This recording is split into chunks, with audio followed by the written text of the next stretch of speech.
Good evening and welcome to the news. As you know, the Wednesday package packs an extra punch, aggregating your views on developing events and getting expert analysis on policies as they affect the people. We will also be in different parts of the country to bring you up to speed with issues emanating from those centers. Tonight, Senate supports military reinforcements in the Northeast as the governor commends the military for repelling insurgent attacks in Borno. Trigger happy police officer, family of victim calls for justice. On education, JAM to conduct mop-up examination for absent candidates. And in the housing sector, federal government to conduct integrity test on 753 recovered houses. Also tonight, we will be evaluating key developments in the finance and economy sector, with Benny telling which investor are backing their commitments with funds. In the sports segment, Bade Adeleye will be monitoring the Battle of Bilbao as the first European soccer trophy is being contested tonight between Manchester United and Tottenham Hotspur. It's a loaded package, and as we say on this shift, the proof of the pudding is in the eating. I'm Yen Ray John. This is News Extra. Welcome.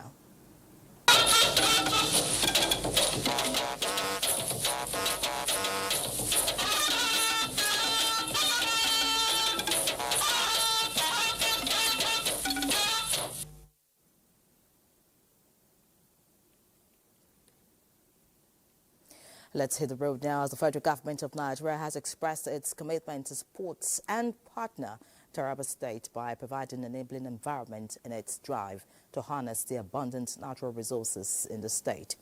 President Bola Tinubu stated this at the occasion of the Taraba State International Investment Summit held at the banquet hall, T.Y. Danjuma House, Jalingo. Godwin Inalego reports that the president was represented by the Vice President, Kashim Shettima. The president, represented by the Vice President, Kashim Shettima, on arrival in Jalingo, commissioned the renovated and expanded Dambaba Suntai Airport and the remodeled banquet hall T.Y. Danjuma House, Jalingo. It is my singular honor and privilege.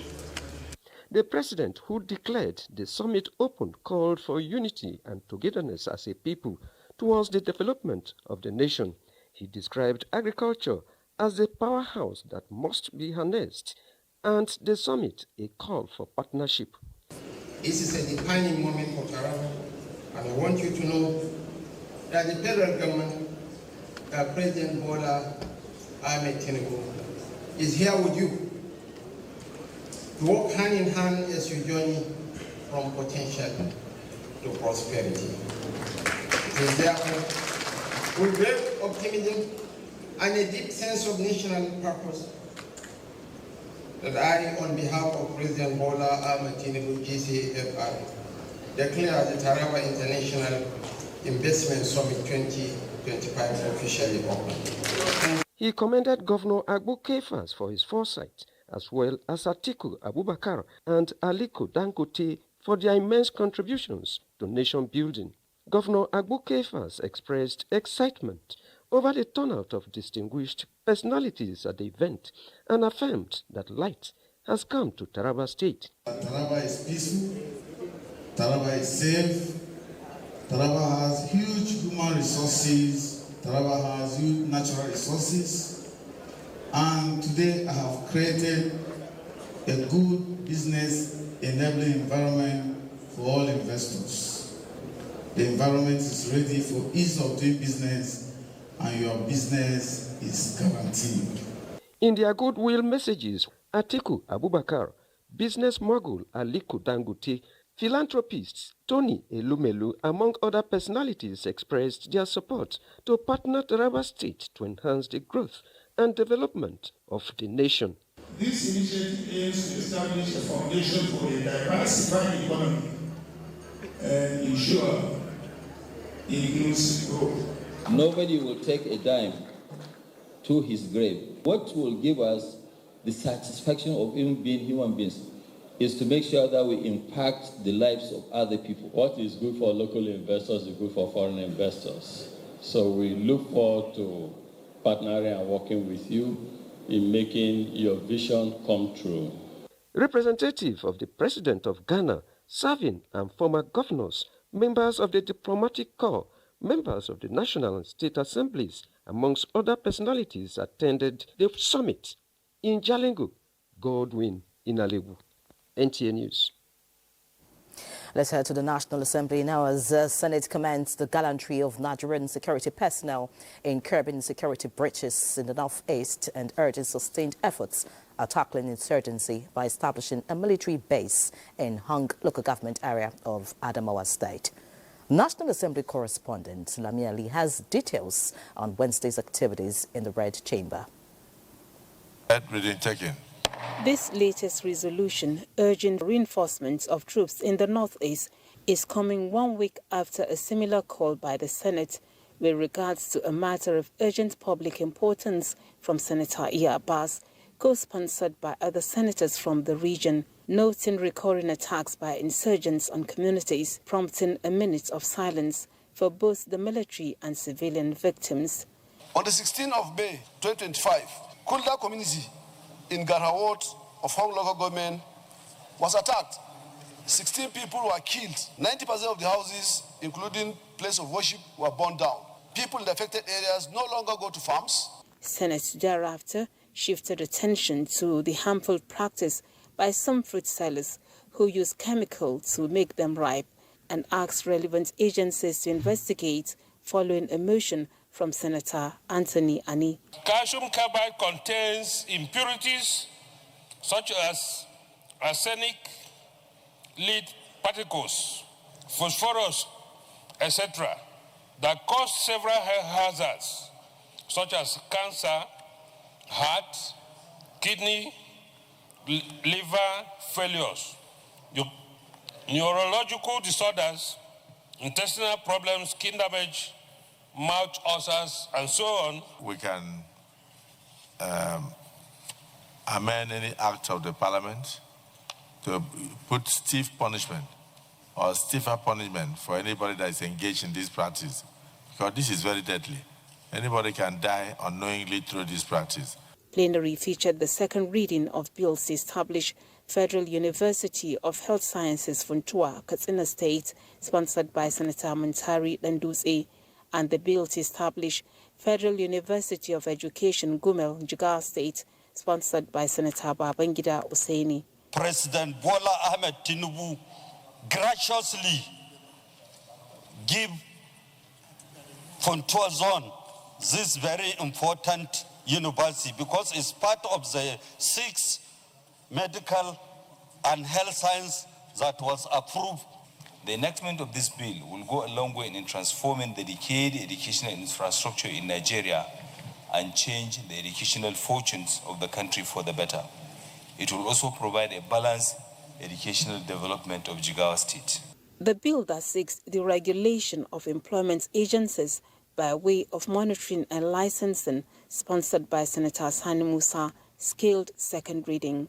Issues in informal sector labor practices within the informal sector of Nigerian economy shows evidence of violation of employees' rights and non-implementation of labor regulations. 6 bills passed first reading, including the National Assembly Financial Management Establishments Bill. From the National Assembly, Lami Ali, NTA News. Away from the National Assembly now, Borno State Governor Babagana Umar Zulum has commended the gallantry exhibited by the Nigerian military in repelling the attack on Ran, headquarters of Kalabage local government area. He called on the federal government to secure the area, being the only community standing in the local government area. This was when the governor visited the area where he passed the night as part of strengthening community resilience and boosting morale of personnel. Mohamed Goni reports. Situated 35 kilometers away from Gamborunga local government, run headquarters of Kalabalge is a community in Borno Central Senatorial Zone that faces myriads of challenges ranging from insecurity, perennial flooding, which cuts the community from other parts of the state, and elephant invasion. Governor Zulum's visit came in the wake of explosion of landmines on the highway, which claimed about 23 lives, and attack on the military formation in the community. The governor, who spent a night in Ron, separately met with the military personnel, the volunteers that include CJTF, hunters and vigilante, where he commiserated with them over the attacks and loss of lives of scores of soldiers and lauded the gallantry of the security forces, which led to a heavy casualty on the side of the insurgents. I'm appealing to the federal government, I'm appealing to the Nigerian army that we should do everything possible to maintain this particular local government headquarters. I've said it all, that government of Borno State and the people of Borno State appreciate what they are doing, because they have defeated the insurgents that came a few days ago. But nonetheless, I'm also appealing to them that we shall do everything possible to keep this town on ground. Professor Zulum, who announced donation of 10 security vehicles to the military, also announced increase in the number of volunteers in Run to complement efforts of the military, and also have on the need to strengthen resilience and enhance synergy among them. The governor also supervised distribution of food items to about 10,000 households who lost their farm produce to flooding and elephant invasion, with each male and female heads of households receiving 225 kg bags of sorghum with a pledge of financial support to them and a fabric for the female residents at a later time. Mohammed Goni, NTA News. Meanwhile, Borno State Governor Babagana Umar Zulum has assured residents of Wulgo Town in Ngala local government of government support to boost irrigation and brain-fed farming in the community. The governor gave the assurance when he visited the community in continuation of his visits to communities affected by terror attacks in recent times. Mohammed Goni again reports. The recent terrorist attack on Wulgo, a community on the fringes of the Lake Chad, has compelled troops of the multinational joint task force hitherto protecting the town to retreat. By visiting Marte, Kalabelgi and now Wulgo, Governor Zulum aims to achieve a unified front in the fight against insecurity and to stimulate local support for sustainable peace and development. During the visit, Governor Zulum rubbed minds with community leaders listening to their concerns. The governor announced plans to accelerate deployment of humanitarian aid, strengthening security efforts, and provide modern irrigation and rain farm implements to facilitate economic revitalization in the town. I have come to see and sympathize with you. Government will support you to cultivate more lands on the fringes of Lake Chad for food sufficiency. The governor emphasized the importance of community-led resilience programs while also encouraging residents to take an active role in shaping the recovery of their towns. In Maiduguri, Mohammed Goni, NTA News. And still on security matters, in a move reflecting the federal government's commitment to strengthen internal security and modernizing the Nigerian police force, the Minister of Police Affairs, Ibrahim Gaidam, has taken stock of 7 brand new armored personnel carriers. Francis Fom reports that the inspection is part of the renewed hope agenda of the Tinubu administration in that repositioning the Nigeria Police Force through strategic investment in operational assets and logistics. These APCs you are seeing now, we bought them from our budgetary allocation of the ministry.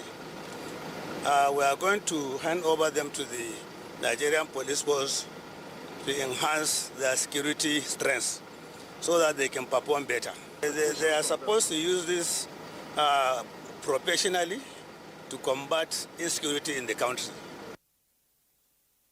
The further assures the nation that the acquisition and deployment of the APCs signal a significant step towards operational readiness and mobility for tactical units of the Nigeria Police Force, especially in high-risk zones. Another news, succor is on the way for federal pensioners as the House of Representatives constitutes an ad hoc committee to expedite the payment of palliative awards approved for them by the Tinubu-led administration.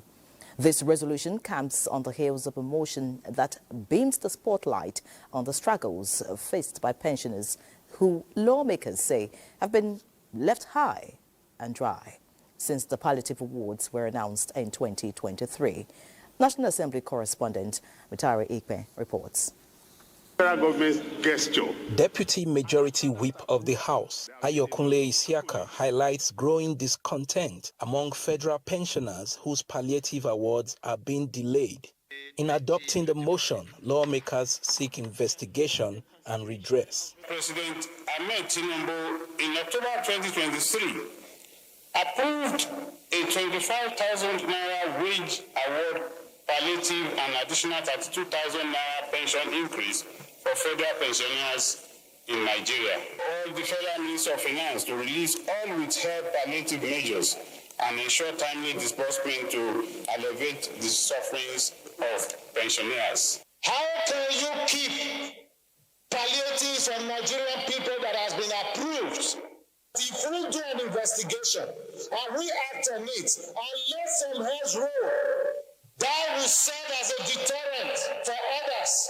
2 weeks, we'll make sure this motion and the prayers of this motion is implemented so that our pensioners can get what is their due. In a separate move, an ad hoc committee was constituted to take steps towards the rehabilitation of the Barrow Inland Port in Niger State. Despite the completion of the Barrow physical infrastructure, development of basic equipment, and its commissioning in 2019, the port remains non-operational due to infrastructure and logistical challenges, including poor access roads. Lawmakers also seek to investigate the backlog for issuance of driver's license, which was linked to alleged non-remittance of revenues for the process by the Vehicle Inspection Office. Disturbed that the huge debts the Federal Road Safety Commission owes Galaxy Blackbone Limited and other system consultants who are the network providers and maintainers of the biometric data capturing system are responsible for the system slowdown. Among legislations that scaled second reading was a constitution alteration bill seeking to establish the Office of State Auditors General for local governments and the FCT area councils. To strengthen fiscal oversight, promote accountability, and enhance good governance at the grassroots. The House do consider the reports of the Committee on Treaties, Protocols and Agreements and the Environment on a bid for an act to provide for the conservation and the management of Nigerian wildlife. 11 bills passed first reading at Wednesday's plenary, including the Labour Act Amendment Bill 2025.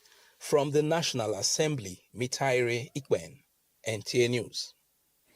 Let's take a look at education matters now, as the Joint Admissions and Matriculation Board, JAMB, has announced plans to conduct a mop-up examination for candidates who were unable to sit for the 2025 Unified Tertiary Matriculation Examination, UTME, due to various reasons. Olayinka Ojo reports that the registrar of JAMB, Professor Ishaq Oleyede, disclosed this at a stakeholders meeting held in Abuja. The meeting brought together chief external examiners, state technical advisors, and other key stakeholders in the education sector. Professor Oleyede assures them of the board's unwavering commitment to integrity, equity, and fairness in the conduct of its examinations in response to concerns over the swift rescheduling of the mop-up exam. The registrar explains that the decision was informed by the urgency imposed by the National Academic Calendar, which UTME candidates must strictly follow to avoid disruptions. WASC starts, and it goes on till that's SSE for WAEC, and immediately NECO starts till July.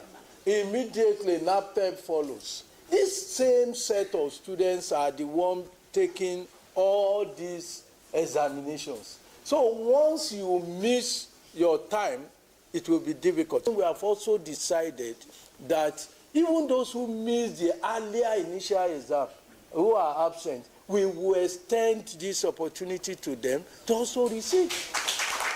As academics, we must show the right way, and whenever there is a challenge, it is our duty to ensure that we provide solutions. Meanwhile, chairman of the Chief External Examiners Group, Professor Vincent Tenebe, commends Professor Oleyede's leadership and proactive measures during what he describes as a particularly challenging period for the examination body.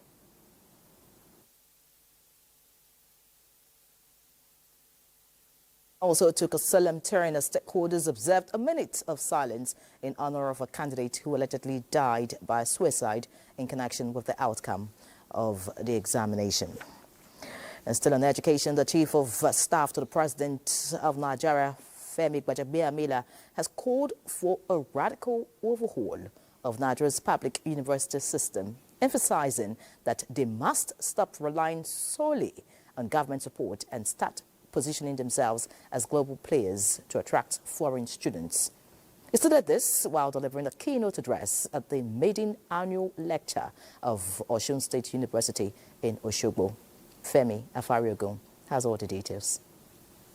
Speaking on the theme, interrogating funding of education, global versus Nigerian perspectives, Chief of Staff to the President, Femi Gbajabiamila, says both federal and state governments can no longer sustain the full financial burden of public university education in Nigeria. He emphasized the urgent need for universities to develop alternative revenue streams. Now, public universities in Nigeria can and should also look to increase their international profiles to become attractive destinations for international students, willing and able to pay fees that might otherwise be practically and politically inexpedient for native students. Nigeria's embassies around the world can become very effective avenues for reaching out to a global market of students. Gbajabiamila also called for a culture of excellence and zero tolerance for unethical practices. True reform would require a fundamental shift in how these institutions operate.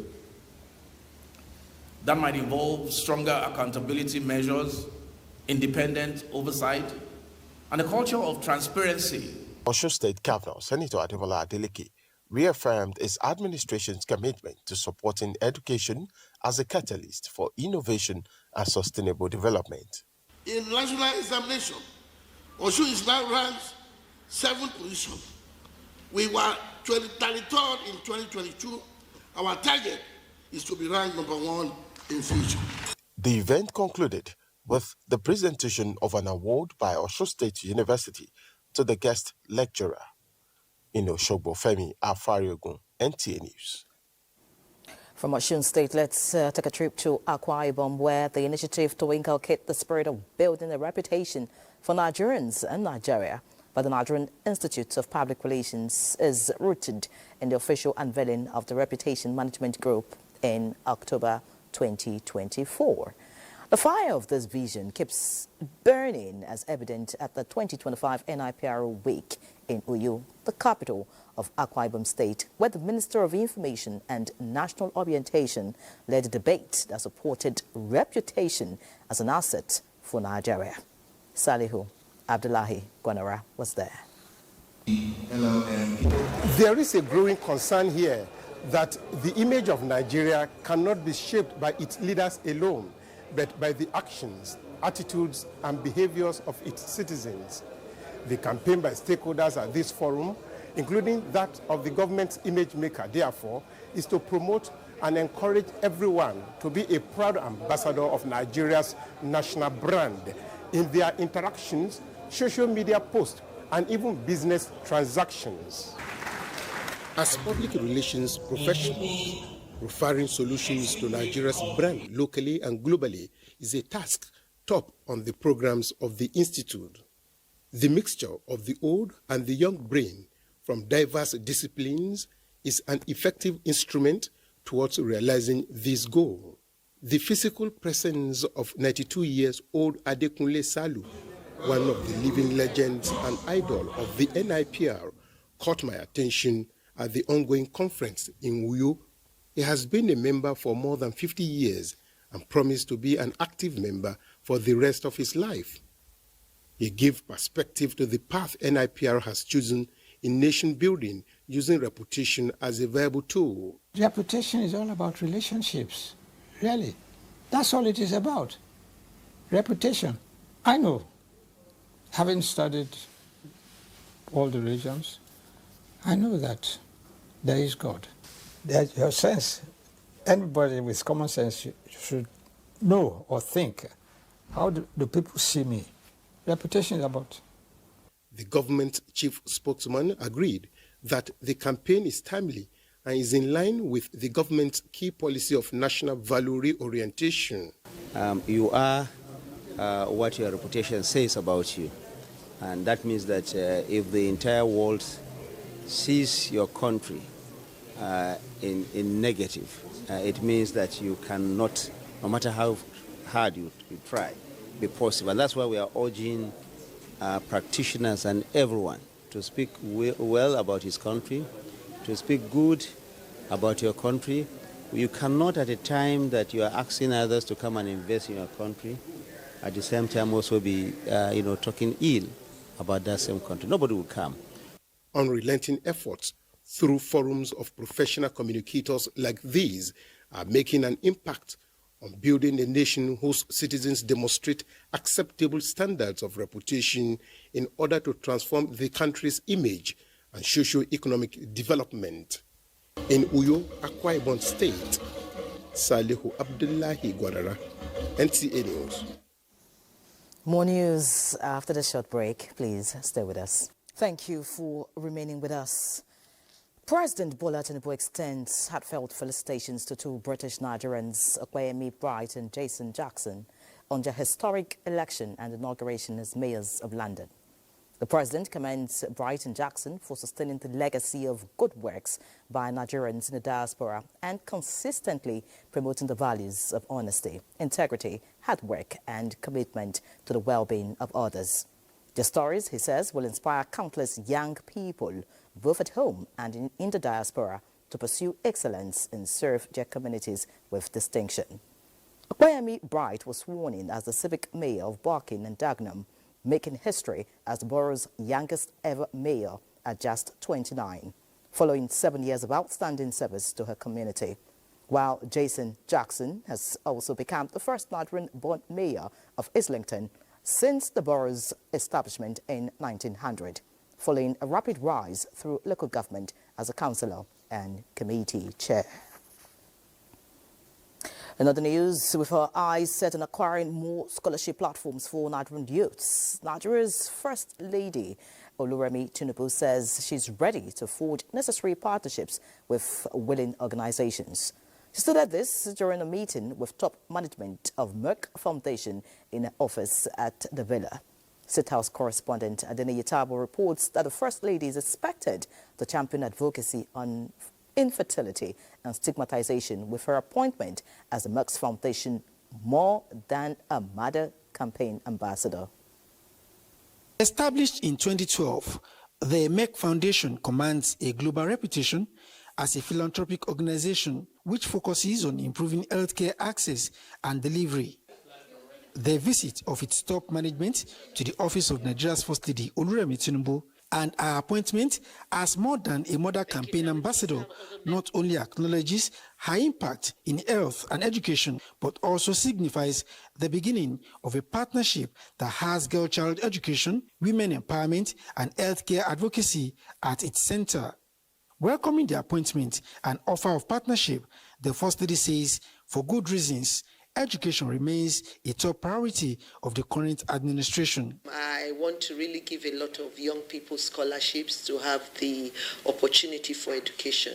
Because no matter what we achieve, if this legacy is handed over to an uneducated generation, I think that's the most terrible disaster that, it will be in the making.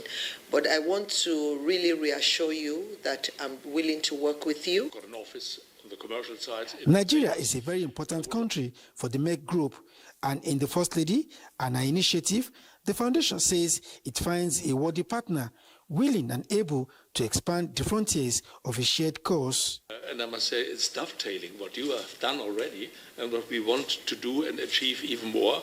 And it's fantastic that you joined, that we could have now a joint force to forward all these deeds also in Nigeria. Programs of scholarships for underprivileged but very brilliant girls in Nigeria, and also in our media capacity building to increase the community awareness about many critical social and health issues. Merck Foundation scholarships are provided for nationals of African countries and underserved communities, leveraging the office of the First Lady.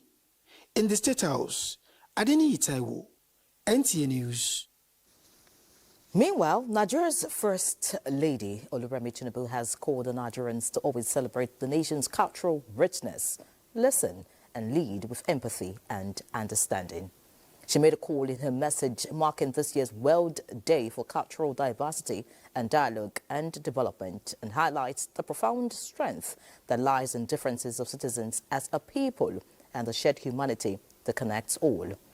While noting that Nigeria is blessed with over 250 ethnic groups, each speaking a different language, the First Lady says there is indeed strength in diversity and expresses the hope that through dialogue, interactions and mutual respect, Nigerians find true identity and unity. She therefore calls on Nigerians to embrace their journey together and shape a brighter future for the nation and the world. Let's turn our attention toward the news now. Following Tuesday morning's killing of a 14-year-old SS1 student, Kehinde Alade, by a stray bullet of the police, as alleged, the Odunayo Alade family is appealing for prompt justice to be served. Investigation, however, revealed that an attempt by Alade to escape arrest, having violated traffic rules, resulted in the unfortunate incident. In a swift reaction to the development, the Oyo State government has called for calm, insisting that investigations are ongoing. Kehinde Omolusho brings us an update on this.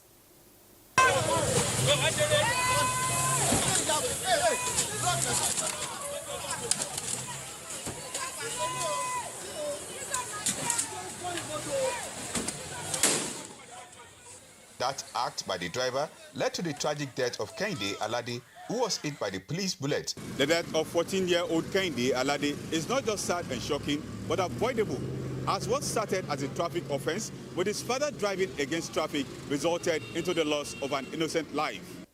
In my years of knowing him, he had never been involved in squabble with any student. Very quiet, easygoing, cool-headed, intelligent boy. While commiserating with the deceased family, the Oyo State government, in a statement, noted that the incident was avoidable and promised to work in conjunction with the Nigerian police to ensure justice is served. Justice for this Taiwo boy is a justice for the nation and to forestall other occurrences.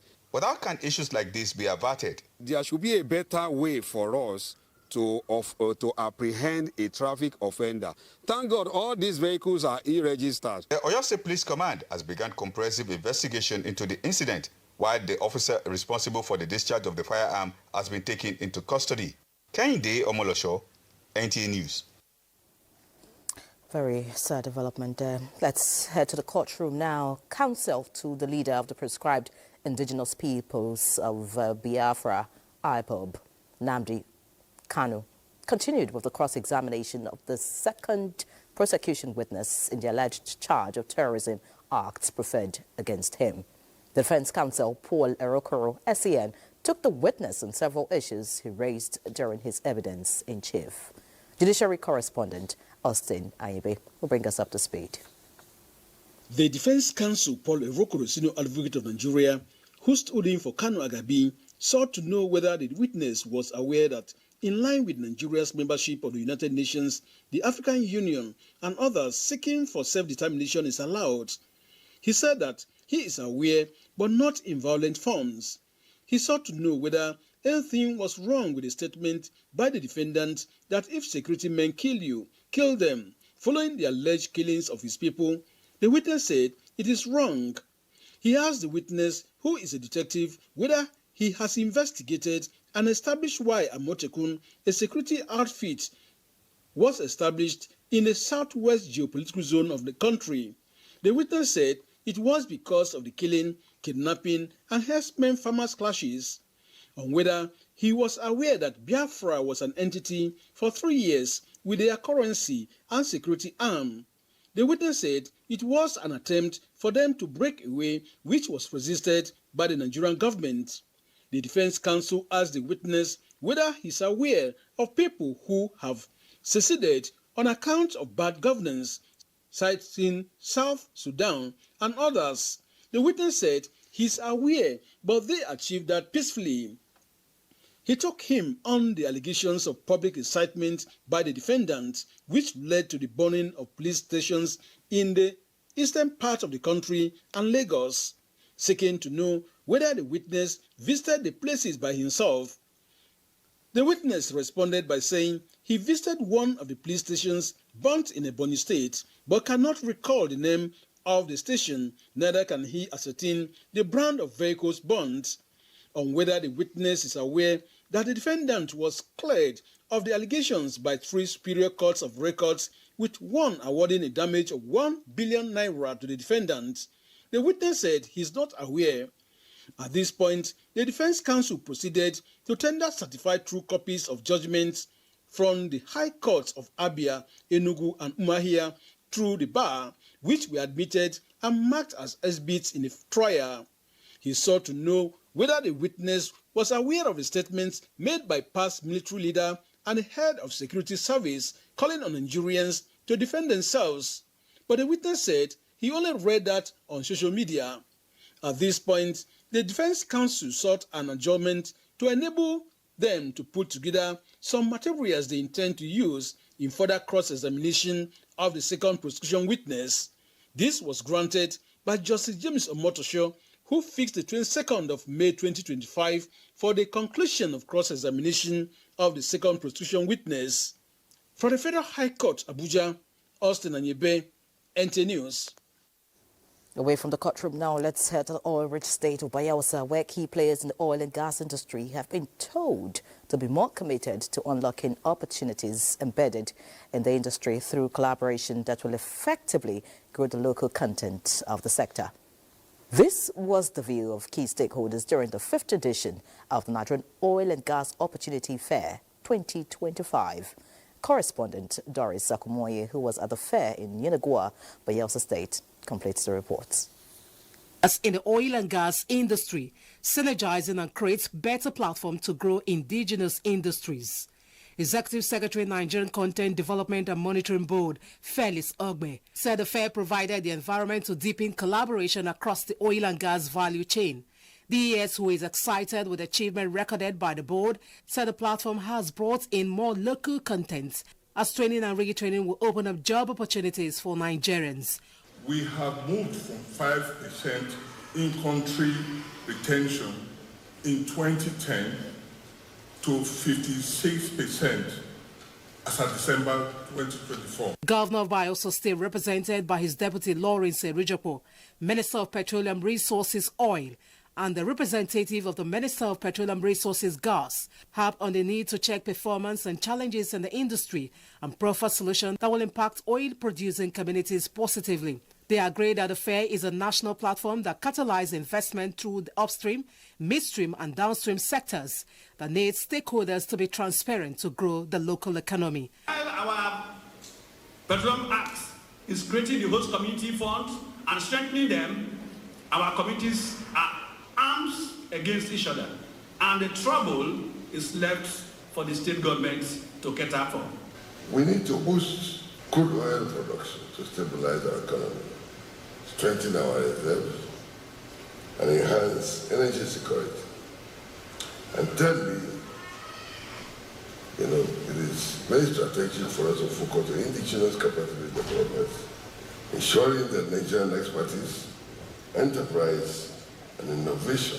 Inception, NOGOF has evolved into a strategic marketplace of opportunities and barometer of stakeholder intent and national ambition. This year's team driving investment and production growth, shaping a sustainable oil and gas industry through indigenous capacity development, is expected to provide strategic partnership and solutions in the oil and gas sector. In Yenagoa, Doris Akumoye, NTA News. Let's look at other stories now. As the chairman, Aliko Dangote Foundation, and president and chief executive, Dangote Industries Limited, Aliko Dangote, has been named in the inaugural 2025 Time 100 Philanthropist list, which recognizes the 100 most influential leaders shaping the future of philanthropy across the world. Dangote is the only Nigerian on this distinguished list. The prestigious list, published by the Time magazine, features Aliko Dangote, whose foundation spends an average of $35 million a year on programs across Africa, alongside other global figures in charitable work, such as Michael Bloomberg, Oprah Winfrey, Warren Buffett and Melinda Gates, all of whom are recognized as titans. A total of 100 influential individuals from 28 countries have been honored for their philanthropic efforts in 4 categories: titans, leaders, trailblazers and innovators, with Dangote emerging as one of the 23 titans. Time highlighted Dangote's remarkable rise to wealth, having built a fortune of $23.9 billion through ventures in cement, agriculture and oil refining in Nigeria. However, his philanthropic efforts are equally noteworthy. In 2014, he endowed the Aliko Dangote Foundation with $1.25 billion with the aim of giving back to the continent that played such a key role in his success. The foundation spends an average of $35 million each year on various initiatives across Nigeria and Africa.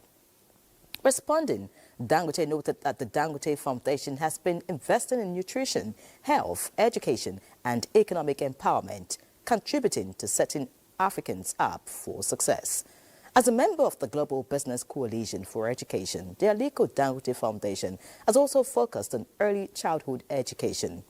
Through the MU Shuku Iri Let's Plant a Seed program, local women are trained in Montessori-style education to become community educators in Kano.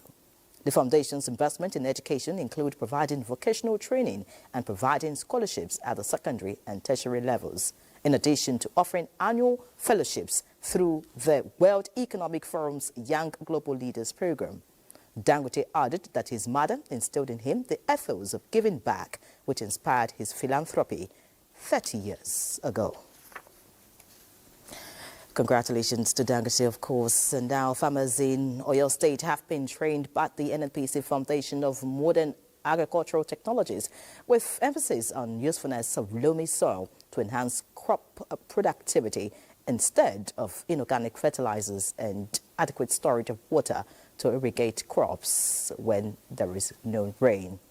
Adebola Agbaji reports. The NNPC Foundation has the mandate to empower farmers across the 6 geopolitical zones in the country as a way of giving back to the society, ensuring food security, increased productivity, and improved livelihoods for smallholder farmers. The training targets 6,000 vulnerable farmers in modern climate-resilient farming techniques, soil and water management, organic and fertilization, and post-harvest loss reduction strategies. The Managing Director at NNPC Foundation, Manuela Arufe, who was represented at the event, described vulnerable farmers as those who planted in a small scale without market, but has their own contribution to the ecosystem and their environment. The strongest empowerment that you can give is knowledge. So first of all, we are going to give them knowledge on all these things. After that, there are other extents that we are going to go, maybe give them seedlings. Agric activities are primarily driven by rainfall. And so anything affecting weather, anything affecting the weather negatively affects them. The techniques, methods that are being introduced to us, we believe that by the time we are working on it, it will make a better productivity for us. Whether rainfall or no rainfall, I will plant anything. I will plant maize or tomato. At the end of the training, participants are expected to be equipped with requisite knowledge, skills and resources needed for their farm transition from substance to commercial scale production. From Oyo, Adebola Agbaje, NTA News. Let's pause for another break. Please stay with us. There's business news just after this break. Glad to have you back. And just before Bennett takes the wheels, let's let you know that the newly established Northwest Development has taken delivery of a new office complex to run its activities. The office complex, donated by Boa Group of Companies, is to fast-track the takeoff of the commission. Fatima Sanusi Karaye reports. A new chapter begins for the Northwest Development Commission as Boa Group of Companies donates a multipurpose facility located on Court Road, Kano, handed over on a temporary basis to support the Commission's takeoff. The Executive Chairman, Abdul Samad, described the gesture as a milestone in public-private partnership and a demonstration of BUA's commitment to sustainable development in Nigeria's northwest. This facility is more than just concrete and steel. It is a catalyst for innovation, policy development, and impactful initiatives that will address regional challenges and unlock economic opportunities for millions.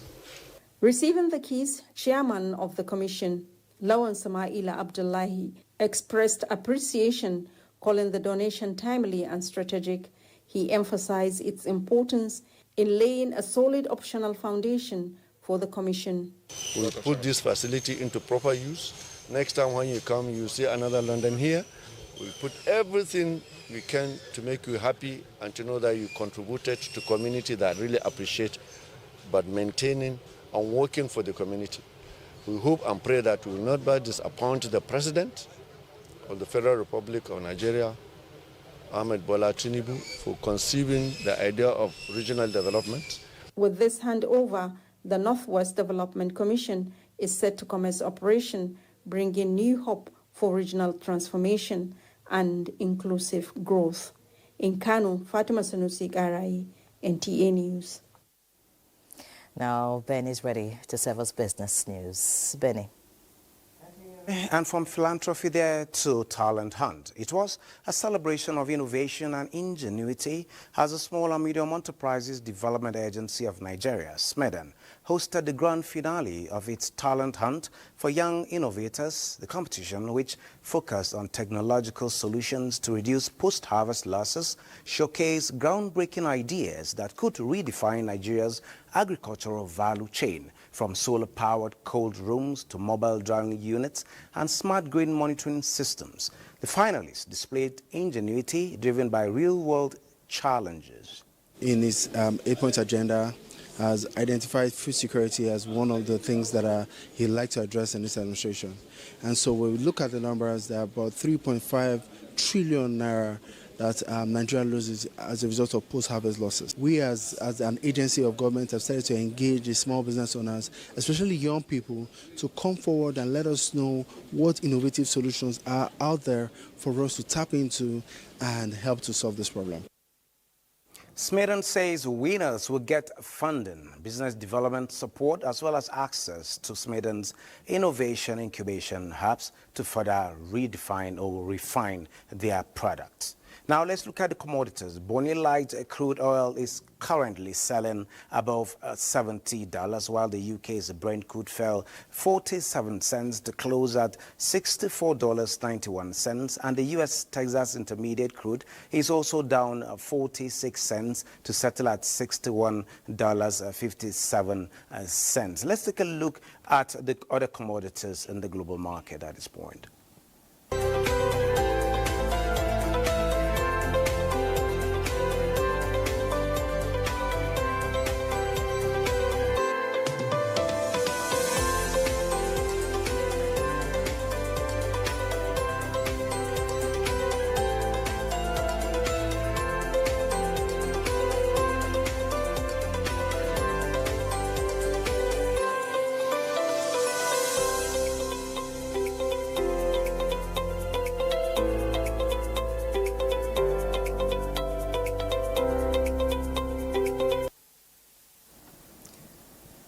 Now the global equities market for today. Let's start with the Nigerian equities market, which closed midweek trade bearish, erasing the previous session's gains, with the all-share index down by 10 basis points to close at 109,619.10 basis points, down from 109,730.47 points on Tuesday, as investors lost 69.99 billion naira, with market capitalization down to 68.92 trillion naira. On sell-offs, on Owando, Access Core, Unilever, among 23 other stocks. And looking at South Africa at this point, South Africa is up by 0.70%, while the Tunisia Tune Index is also up by 0.39% at this point. This is it on business at this time. Many thanks, Benny, for those numbers. Now, let's see other stories. As the Minister of Marine and Blue Economy, Adegboyega Oyetola, has intensified Nigeria's campaign for election into Category C of the International Maritime Organization, IMO Council. This came to the fore when the minister received the ambassador of France to Nigeria, Mark Forster, in his office in Abuja, in a visit that underscored the need for a deepened maritime and diplomatic relations between both countries. Oyetola emphasized that Nigeria, as the leading maritime nation in West and Central Africa and a gateway to the Gulf of Guinea, has played a pivotal role in advancing maritime safety, regional security and ocean governance. Nigeria's membership in the IMO Council, he said, will reinforce its contributions to international maritime regulation and sustainability, especially at a time when global collaboration is critical to addressing the complex challenges facing the world's oceans. Now, Nigeria's Minister of State for Health and Social Welfare, Dr. Isiaq Adekunle Salako, has reaffirmed Nigeria's commitment to health sector reforms aimed at achieving sustainable healthcare financing, emphasizing the country's strategic focus on increasing domestic funding, optimizing expenditure, and promoting cost-effective healthcare delivery. Speaking during a plenary session at the 78th World Health Assembly in Geneva, Switzerland, Dr. Salako highlighted Nigeria's Health Sector Renewal Investment Initiative, a flagship of the Renewed Hope agenda championed by President Bola Tinubu, noting that this initiative, along with the revitalization of Nigeria's primary healthcare system, is central to efforts in mobilizing domestic resources for health.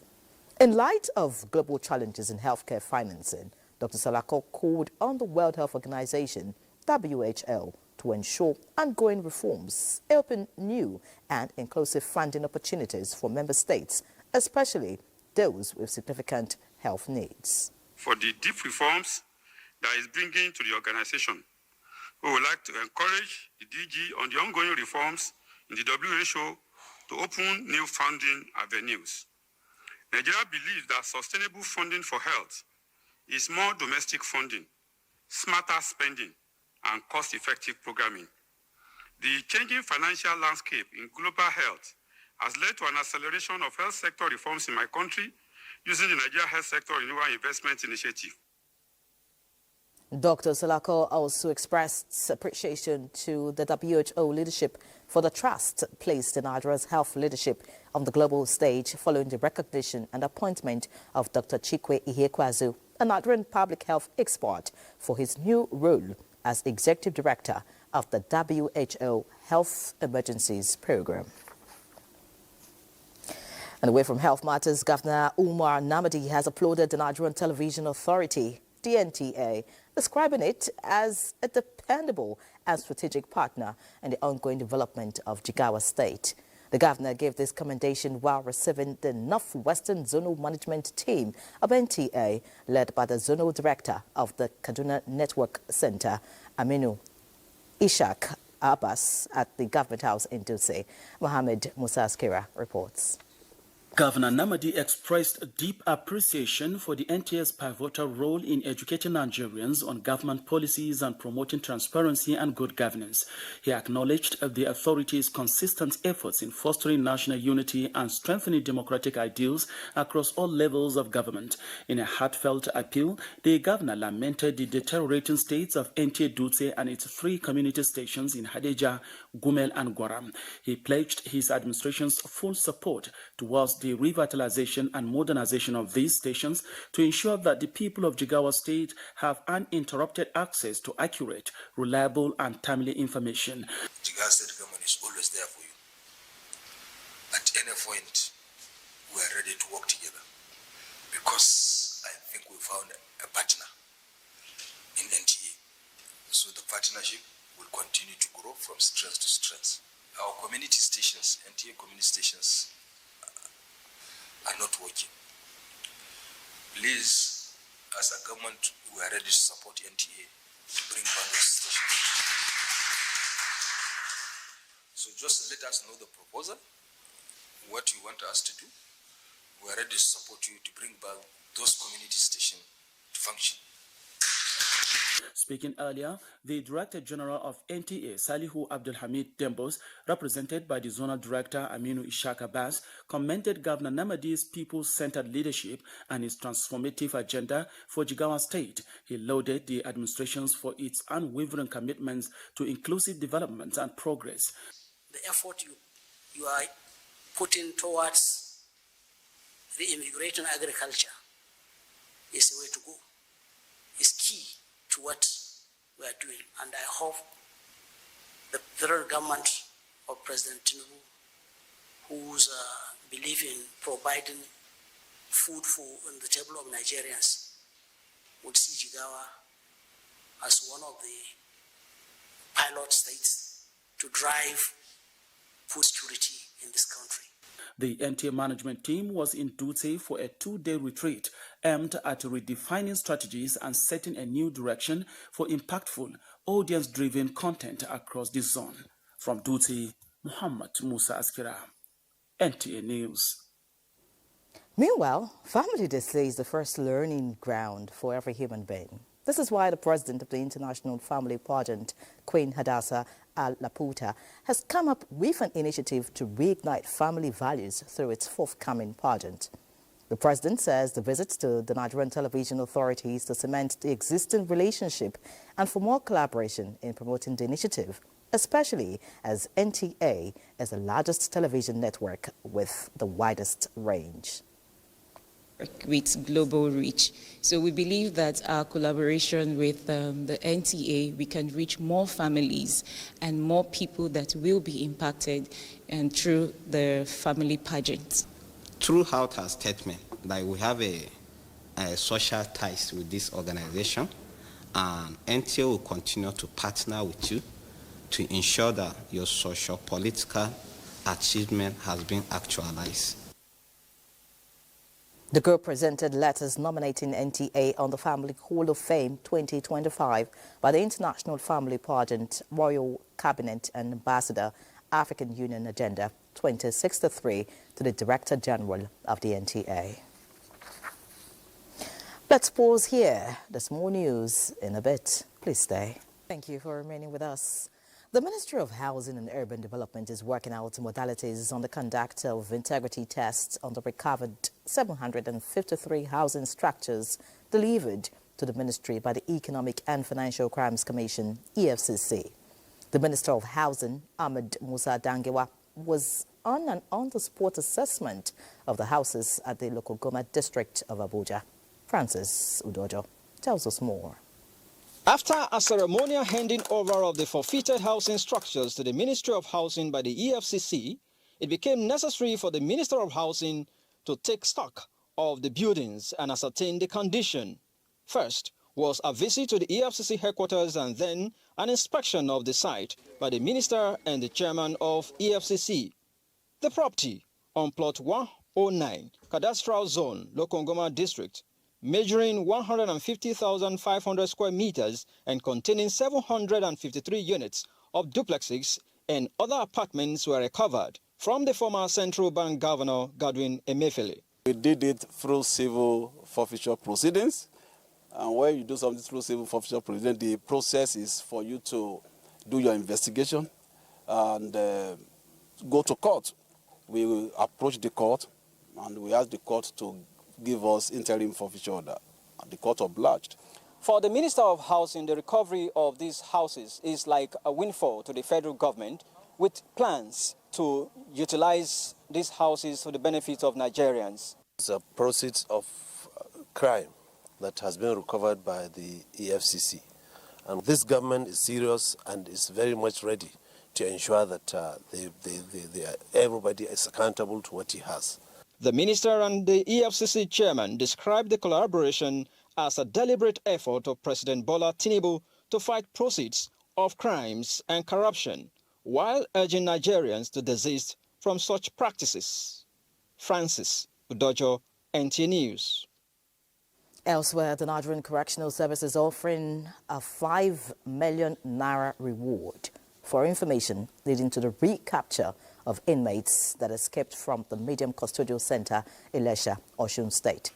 A statement by the Service Public Relations Officer, Abubakar Umar, urges members of the public to report any leads to the nearest security agency and contact the Nigeria Correctional Service Public Complaints Response Desk via email, as all information will be treated in strict confidence.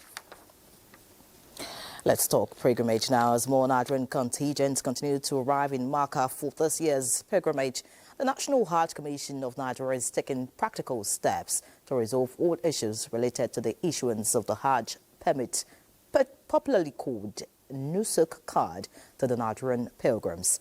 To this end, the NACON office in Makkah has convened an emergency meeting with officials of the state's Pilgrims Board and the service providers on the way forward. Correspondent Jamilu Ibrahim has more.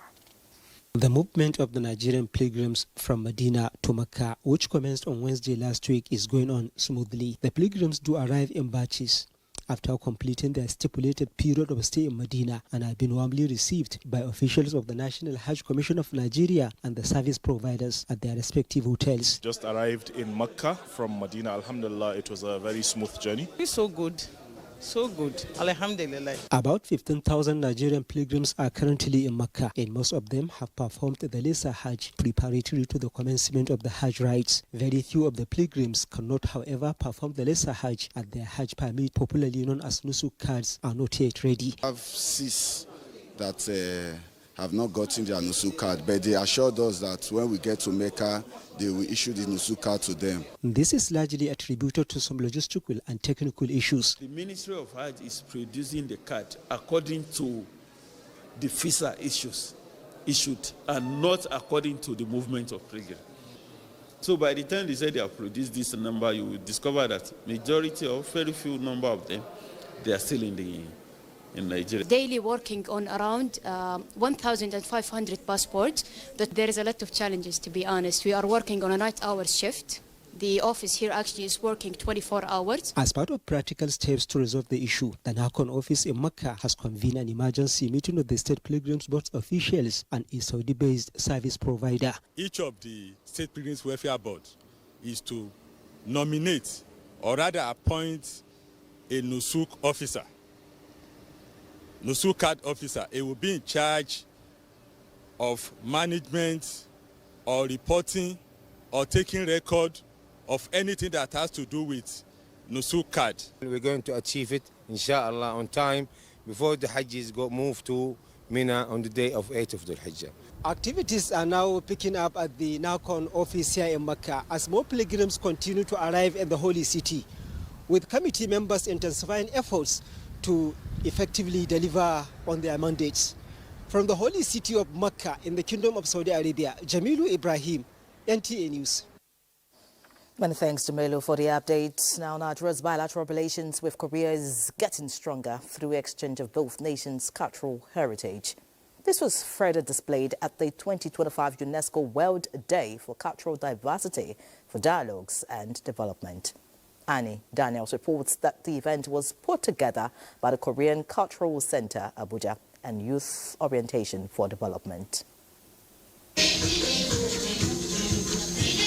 Embracing Nigeria's bilateral relations with Korea and shaping the future of the younger generation to make them better citizens, capable of righting the wrongs in the society. Protecting and preserving the rich cultural heritage of the countries is the reason for this colorful event.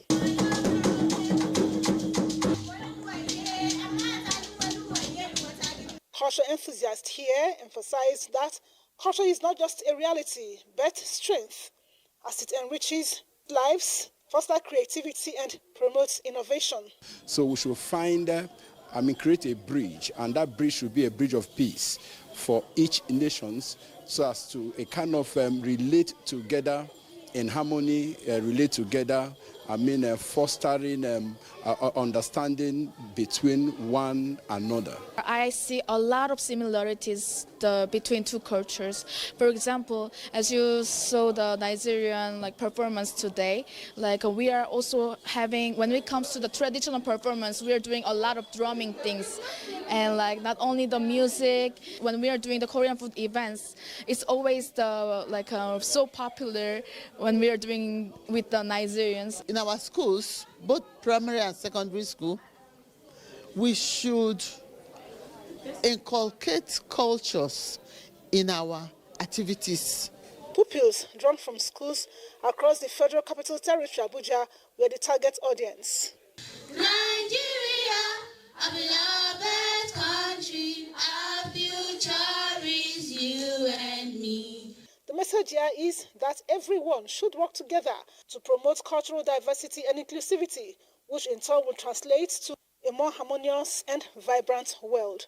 In Abuja, Annie Daniels, NTA News. Another break is due. Please stay with us. Let's take a peep at the foreign scene now as the UN Health Agency adopts a landmark pandemic agreement for tackling future health crisis after more than 3 years of negotiations sparked by the COVID-19 crisis. And South Africa's Ramaphosa arrives in US for reset talks with Trump. Francis Udoja will take us through this ride. Former Prime Minister Ponyo, who served from 2012 to 2016 under former President Joseph Kabila, was tried in absentia along with former Central Bank Governor Djaris Mutombo and South African businessman Christo Grobler. Both Mutombo and Grobler received 5-year sentences.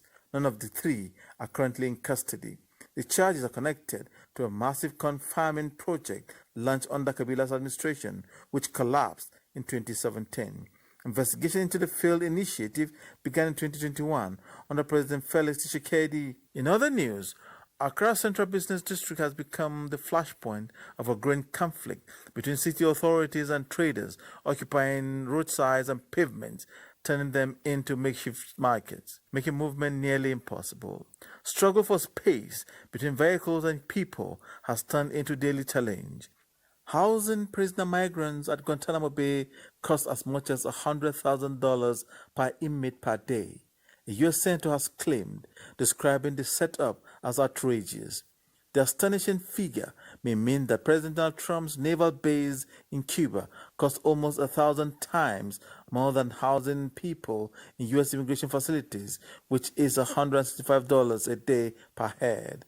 The claims were made by Senator Gary Peters of Michigan during a hearing of the Homeland Security and Governmental Affairs Committee, in which he and other members grilled Homeland Security Secretary Kristi Noem. Senator Peters, the top Democrat on the committee, decried the use of facility as a prime example of wasteful government spending.